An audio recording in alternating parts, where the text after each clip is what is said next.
darlings, welcome back to Dining Through the Decades. It's the final episode of season 3. I'm so excited to make this recipe. I've decided to combine 2 recipes from my 1930s cookbook, a strawberry flan and a rhubarb flan. We're fusing it together to create something even more delicious, so let's get into it. The first thing that we're going to do to make the flan pastry, we're going to be combining our flour. So I've got 170 grams of flour here, and we're going to be adding in 99 grams of butter. And we're just going to be rubbing that butter through the flour. Make sure you have clean hands as well.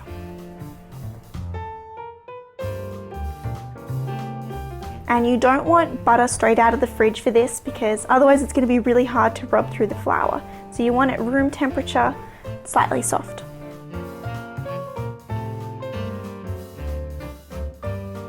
Oops, I forgot to add in a pinch of salt. There we go. And so we're going to keep rubbing this through until it resembles fine breadcrumbs.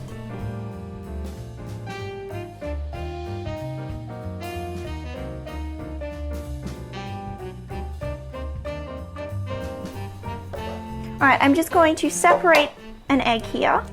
So we're going to be putting the yolk into the pastry.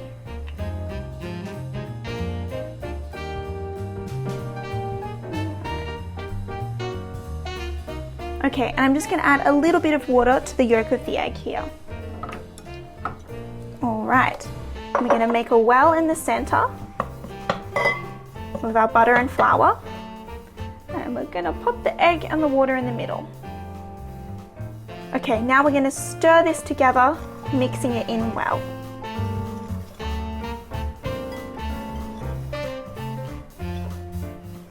Just going to add a little bit more water because we need this to combine.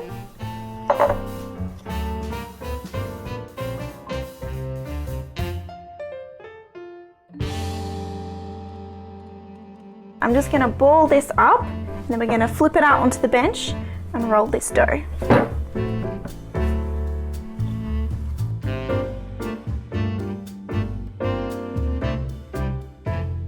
Pop a bit of flour down. We're going to roll the dough out until it's about 1/4 inch thick.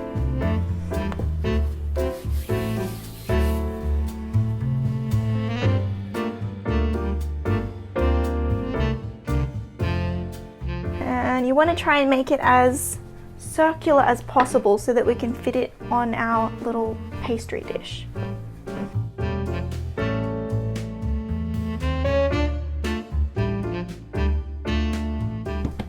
Alright, let's see, is that going to fit on?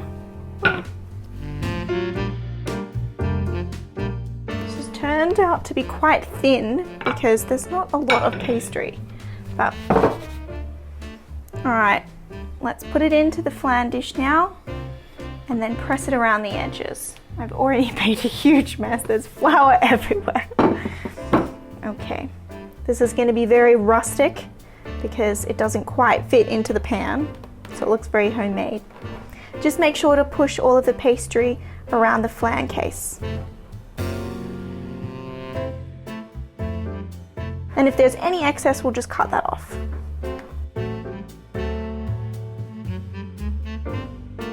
Alright, I'm going to use these little cut bits and smush it into the bits where there's not enough pastry. Hopefully it'll make it look nicer, rather than all patchy. It's actually working rather well.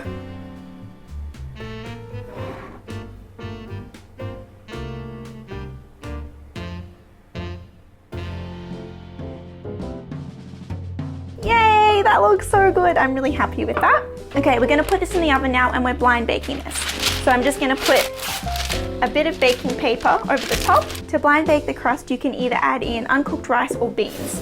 And that's just going to help the paper push down so that the pastry doesn't bubble up and get all puffy in the oven. I'm just going to put this in the oven for about 10 to 15 minutes on moderate heat. While the pastry is cooking in the oven, we're going to be stewing some rhubarb. So I'm going to cut these about 1.5 inches long.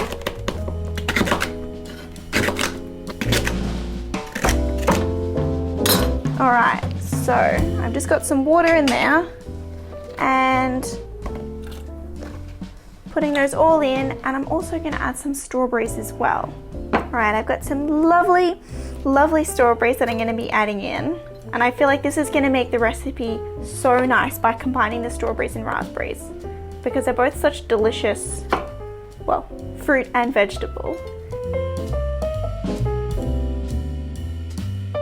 I'll let the rhubarb cook for a little bit so they're partially cooked, and then I will add in some whole strawberries. I'm also going to thinly slice some of the strawberries so that we can lay a decorative layer on top.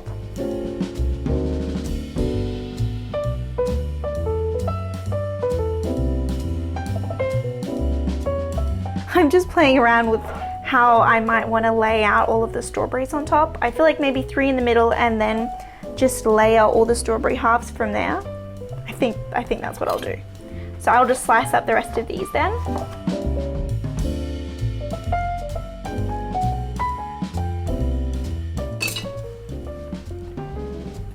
The key to making the perfect rhubarb is to not completely overcook it, because we're not turning into a crumble where we would add it with apple and it can kind of fall apart. We want it to keep its shape so it's pretty in the finished flan. So we're going to cook it until you can feel that they are cooked, but they're not falling apart.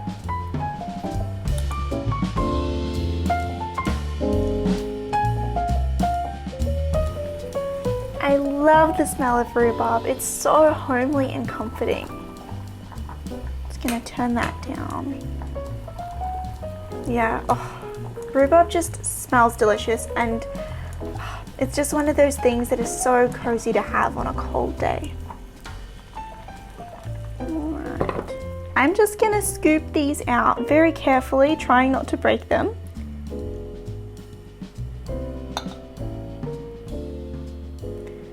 And we'll keep all the liquid in there because we're going to make a sauce.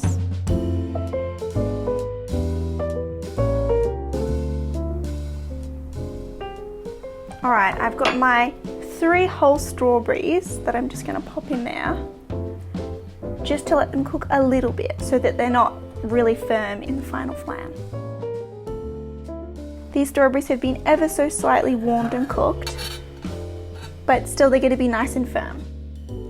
Alright, so now that we've got our lovely strawberry and rhubarb flavored liquid, we're going to make a sauce out of this.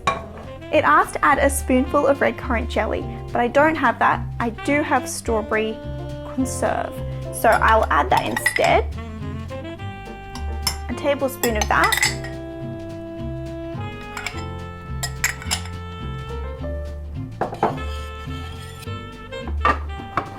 I'll also add a little bit of sugar, and that's just pretty much to your preference, however sweet you want this to be. So we've already got some sweet jam in there. I'll add half a spoonful of sugar. Once all of the jam is dissolved, we can then thicken it. One recipe asked to add gelatin in, and the other recipe asked to add arrowroot flour.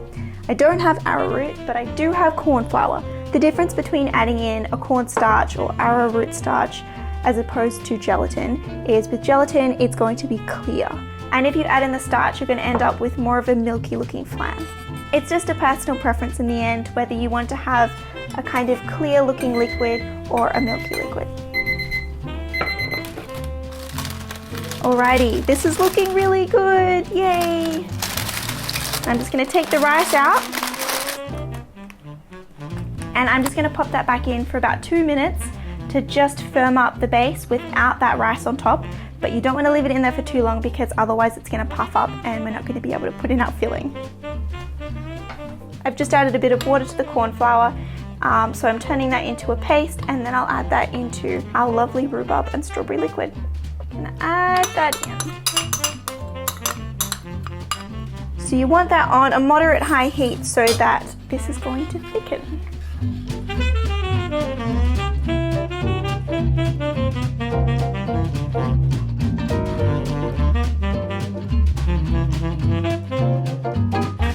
Alright, that is perfectly thickened. I'm just gonna put that to the side for the moment, and we're gonna decorate our flan case.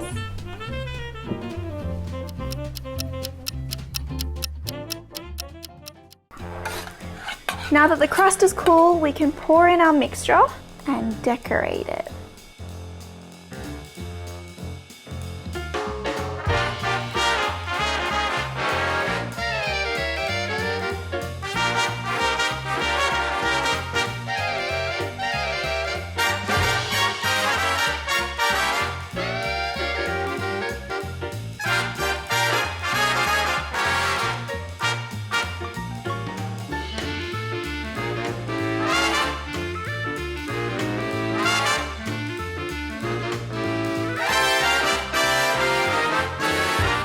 this is it. It looks absolutely beautiful with all the sliced strawberries and rhubarb on top. I'm so excited to try it, but I do have to let it cool down because the mixture's not completely set yet. It's just gonna flow all over the place. I'm gonna pop it in the fridge, let it cool down, and we'll come back and try it a little bit later.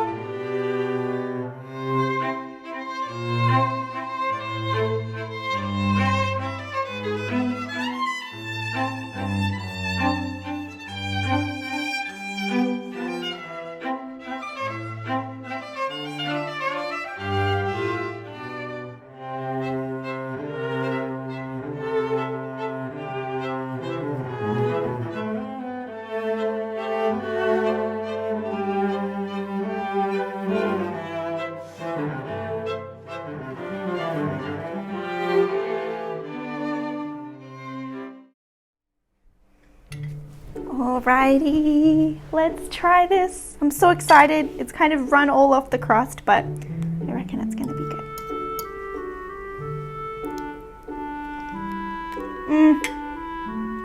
Oh yeah.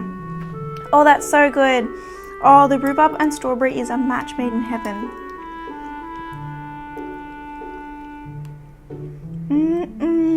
And it has the perfect, very small amount of tartness from the rhubarb. I didn't overly sweeten it. It's perfect. And it would go lovely with ice cream, vanilla ice cream. Oh my gosh, yes please. And my homemade pastry is pretty good.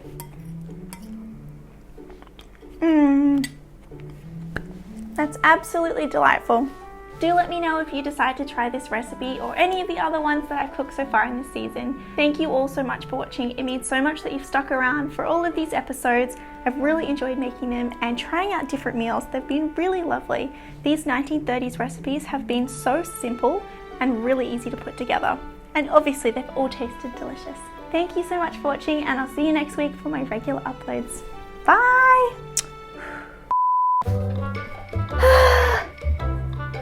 Oh, did I just get flour on my face?